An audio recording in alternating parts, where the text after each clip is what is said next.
You go to Team 7, you're in Alpha Platoon, you get hazed, et cetera. The workup happens. Talk to me about your first deployment there. Like anybody else who serves, I don't think there's one guy who's not nervous to go on deployment because you've never seen it. You don't know anything about it. You just hear the stories. But to actually get boots on ground in a third world country, I mean, and all the build up to it, I think that's the initial, adrenal fatigue, right? Is that you're so much you're putting into training's hard, right? When you go through workup, training's brutal. It's super hard. It's around the clock. It's in multiple different places in the country. You can go from 120, 30 degrees to cold, freezing, and you're still doing the same output, the work, and you're doing live fire stuff. So it's all dangerous, and you're a new guy, so you gotta continually not only prove yourself, but just stay, at par. You're drinking out through a fire hose, they say. So we're getting ready, and we're tasked to go into Habbaniyah, Iraq, 2005, and our deal is going to be operating between Habbaniyah, TQ, and Ramadi. And so I think Ramadi was controlled like 20-30% controlled by native forces. So we were going in there almost every night to go do, catch a bad guy or shoot a bad guy or whatever. And, so I land, and when we get to TQ, we're just sitting in there, and we're staying in these shithole buildings and sandbags lining every window, and you're just like, what is this? Is I'm thinking, we're the SEAL teams. We're supposed to have like these futuristic pods that just pop up, and then, they can hide from IEDs, and we're staying in sand huts, and it's crazy. And Chris Kyle was there. And this was before Chris had a name. Yeah. But he was a sniper who had already taken some lives. And so I was like, okay, I want to talk to him. I was like, what's it like overseas? What's it like out there outside the wire? And he's like, dude, it's good. That's all he said to me was, dude, it's good. And I was like, okay. What the fuck does that mean? I'm just going to be over here cleaning my rifle right now. Cool. So, and then we get our tasking for our first mission. And being a new guy, you don't do shit. You're literally on squirter control, or you're just waiting for somebody to shoot out the back of the target, or you're in the back of the train. So by the time that you get to make entry into the house is cleared already. But just seeing the movement, how the guys worked, even though I'd seen them in training, what they were doing, to see them do it, you level up. Yeah. When you're getting ready to go attack a real target, you see guys are all on point, they're all locked in, they're ready to go. There's no fucking around. And then you go, and it's fast. And I was like, whoa. And that's when we were doing like those, quick attacks. We were doing like kills, and it was fun. So watching that stuff was mind-blowing to me. And then they decided that they wanted me to be the navigator. So I was like, oh, that's awesome. What a responsibility. I'm the worst fucking navigator in the world. I come from Detroit, dude. Like, I had street signs. I don't have like hills. Yeah. Perfect. So it was just a disaster. But I learned how to be a primary point man in Iraq, doing it on the job. And so I've been navigating the guys to and from target, which was really cool. And then I finally got to make my first entry, which was everything. They're like, all right, you get up there today, you're going to make an entry. So you're first man in. I was like, wow. And your heart's pounding. And you don't know what's behind the door. You don't know if it's rigged. Obviously the OD guys are checking it, but you don't know what you're about to expect. So your heart's pounding, and you just want to do a good job for your guys, and you want to make sure you cover down. And so you just go through it fast, and you go through the motions, and you rely on your training. And before you know it, the house is cleared, and you're like, what the fuck just happened? Yeah. So we did a lot of that. Back in 2005, we were allowed to do it. It was a lot of cowboys and Indians, they called it, no RO. The ROEs were simple. Like, if you're getting shot at, fucking smoke them. And then they started tightening that up, where you're like, well, no, you got to be reasonably certain that your life's in inherent danger. I'm going to have to say that before I shoot? Yeah. Crazy. Yeah. Yeah, and then it was 2000. It was 3 months into deployment. My life changed. We were tasked with going to do this like crazy, real deal, like what I would consider Navy SEAL op, right? Taking the full package out to an island. We're doing Maritime, taking our rubber boats, cruising across the pond. We're caching the boats. We're doing a full scan of the deal, setting up hide sites, waiting 24 hours and doing a full scan of the island for ammunition and demo, which we never found. So we did this full operation. It was crazy. And my chief and the guys that I was in the hide site with, they're like, of course, me being a new guy, it doesn't matter that you're in Iraq. They're still going to fuck with you on a new guy. Yeah. So they're like, hey, dude, there's reporting that there's some pretty bad cats that live in this island, like some really, really gnarly cats just stay on point. So I'm like, fucking cat's not going to get us. A cat on the island. I stayed there hyper vigilant all night long. Didn't see shit. It was ridiculous. So next day, we get back to our boats. We cruise on out at night, put them back in the Ark, we called it, and then we convoyed back to base, about 3 clicks south of Habbaniyah. I remember that they had called the first driver in the Hummer called out that there was a dude standing on the side of the road past curfew. And so they went through the standard ROEs where they crashed. They threw a crash out, first turret gunner through the crash to stun him, scare him, get him away, didn't move. Turret 2 lazed him, sent some pop shots around the area to see if he would move, didn't do anything. So that basically means that the next car in the convoy would be me. So this is my time where I'm turning my turret and my 50 caliber towards that dude so I can smoke him. And then right before I even got the chance to consider pushing the trigger, he clacked off, or we hit a pressure plate. Not exactly sure. I always say it's a pressure plate because that's what I was told. Who knows? We hit a 155 pressure plated IED, so we say. And it was the scariest fucking thing I've ever been through in my life. And I've ridden a PBR bull before, and it made that bull feel like I was sitting in this chair. It was so violent. It was so fast. It was so powerful. It shot me straight out of the turret into the sky. That's why I got my nickname Birdman. It's because I went flying. Because you don't get a nickname for being cool unless you're truly cool. Well, the last name like Parrott, though, I mean, it's not a huge stretch. Well, I used to be Soup, and the other guy was Sandwich. So I upgraded to Birdman. He stayed Sandwich. That's good for me. That's fucking great. But the fireball came blasting through the cockpit, sending shrapnel through all of us, burning everybody inside. We got first, second, third degree burns. Just complete, utter chaos and mess. Blew the front end of our Hummer off. The Hummer went up, came back down, just smashed right into the dirt because we were probably moving 50, 55 miles an hour. So you think about taking that kind of an impact at that speed and then coming back down. Now the dirt rolls all over everything, covers you, and you're just complete disarray. I can't find my gun. I'm just a mess. And after I went flying, I landed on the ground, and I'm just trying to make sense of what just happened. So never went conscious out. For the whole thing. Conscious for the whole thing. I remember everything minus the split second right after I remember this fireball coming right through the cabin. That was it. It was like dark for a second and then back, and what are we doing? From that point, I remember seeing the Hummer had flown off to the side of the road, and it was just stuck there, and my driver's laying outside of his doors blown off, and that was the new up-armored Hummer, so it blew through like an 1.5 inch thick steel, blew him through that, blew my VC, my vehicle commander, my chief through his side. Everybody got rocked. And he was bleeding out his femoral artery. I could see his tibia sticking out. It was not good. And you think about, I was 20, 21 years old, something like that. That's something that 21-year-olds don't see. You know the deal. So it changes you. And it doesn't change me from a standpoint as now I'm fucked up in the head because I got blown up. But no, it gave me a reality check in life and how life can be pretty brutal. And so it was like, now it's time to grow up and be a man. I'm not saying that I considered myself a hardcore dude or a man because I never have, but that point was a reality check on like, you got to step your game up. And I almost lost 4 teammates. I almost died myself. If that bomb had gone off the right way, because it went low order, had it had done right, we would all been missed. Yeah. So why are we here? And then when so I patched my driver up, and one of my other teammates patched our VC up, and then we were working together. Convoy came together. We shielded everybody. We got them in the back of the Hummer, and then we got in the back of the exposed Hummer, and we were driving only 3 clicks at the fastest we could go. But I'm telling you what, sitting in the back of that Hummer, just putting the demo blankets over you, scary as shit. Because you're like, if we get rocked right now, we're dead. Yeah. This is so scary. And we finally got to the base, and then they started putting us through the medical treatment and that, and we all had to go back home. So it cut my deployment short. So, but that. Go ahead. When the initial blast went off, was there a follow-on ambush or follow-on contact at all, or was it just that? We you got to train for it, and we expected it. We did not get ambushed, which was great. It was just kind of a standalone dude.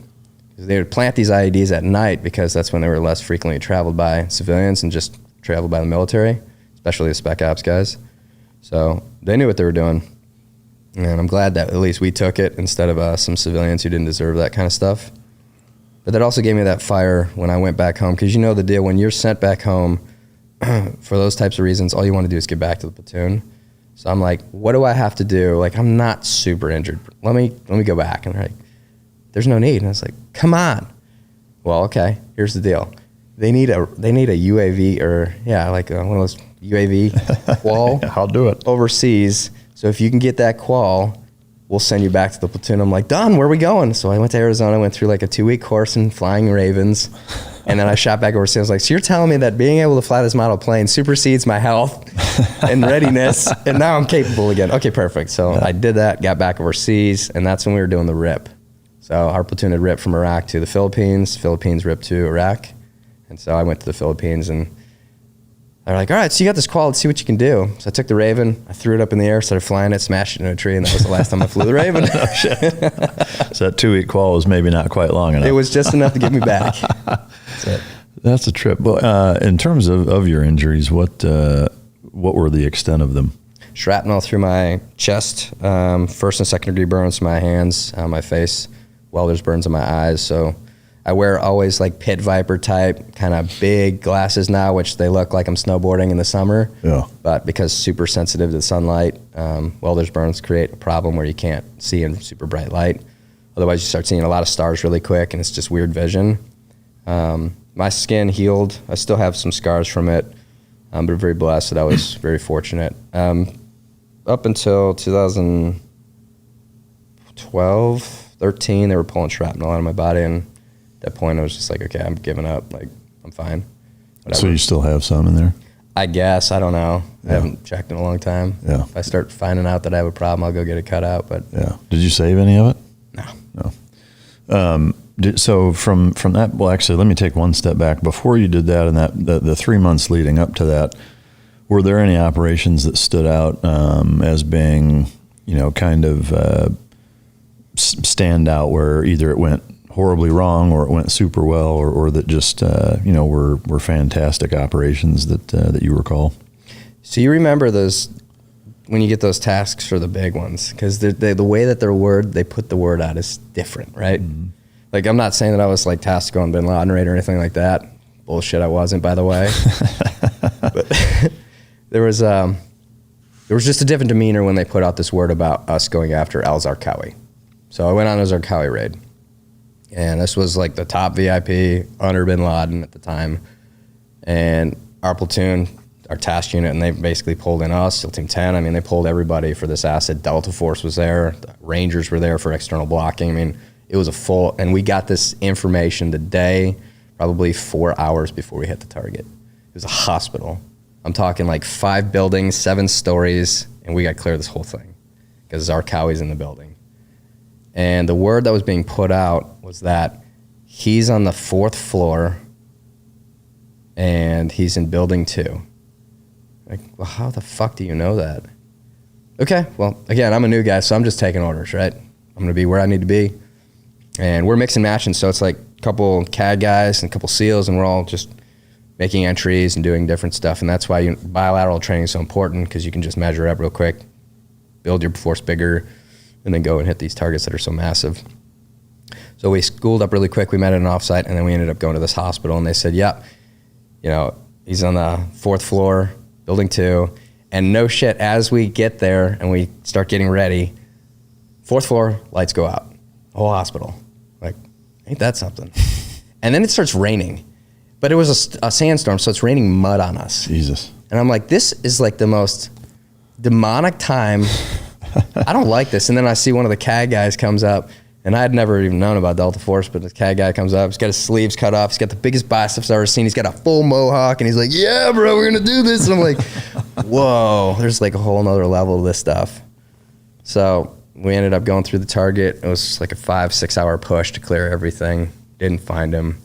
It was just a disaster. But that wait, like that build up to it, was so impressive and so exciting that I'll never forget it. Was there anything of note that took place, or was it just a fucking dry hole? Dry hole. Oh shit. It was an operating hospital, so there were people in beds there.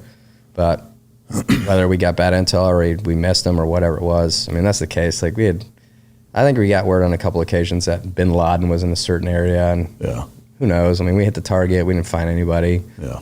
You know how it goes, though. Like 50% of the time you go hit a target, there's either nobody home or the wrong people there. Yeah. Well, and that, or it's like it's a tribal feud that they just want to fuck with somebody they don't like, or, like that's always the trouble and tricky part, I think, with human intel is that there's ulterior motives, and it's incorrect, or it's a fucking trap, or there's a lot of angles to it. But All right, so you get through that deployment, you get blown up, you go home early, you come back, end up at the Philippines, crash the the remote control plane, for lack of better terms, and then what? Got a lot of tattoos in the Philippines. Is that right? That's what you do there. Which ones? I did the ocean scene here. Oh shit! So my plan was ocean here, land into air, so it's sea and land for SEAL. That's cool. And so yeah, I've got the ocean scene, and then I got a back piece, and I got a side piece, and basically just drink beer and eat awesome food, and just eat tons of mango, and get tattooed. Yeah. And they're so crazy though.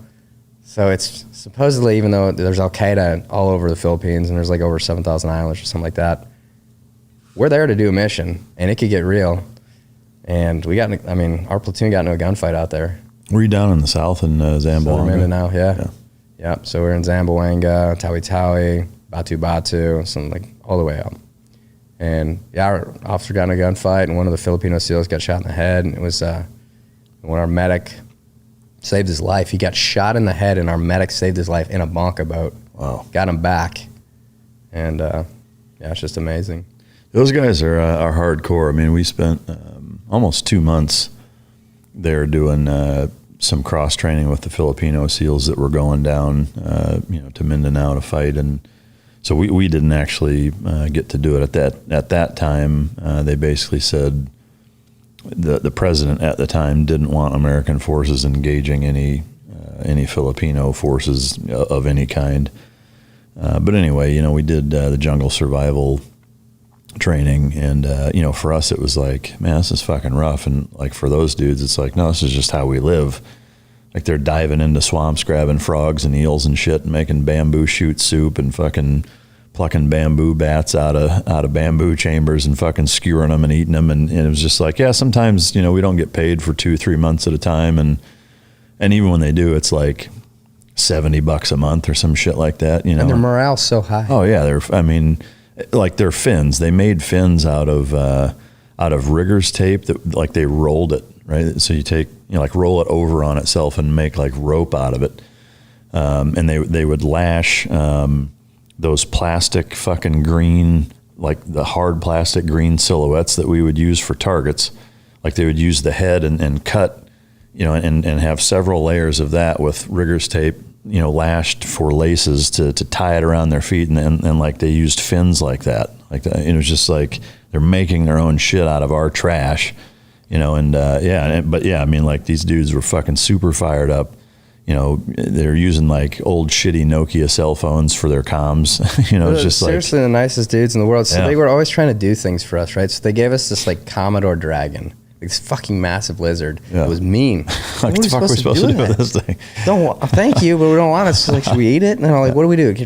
We don't want that. Yeah. And then all of a sudden they show up and they give us a monkey, like this little mini monkey. I'm like, well, that's cool. Yeah. So we keep the monkey at the house with us. We got our own little house. We keep the monkey there. This monkey learns how to take the matches and start fucking lighting them and pitching them. It's a wooden house. Starts the house on fire. Just a total train wreck. We're like, that monkey's gone. So we threw him out in the trees.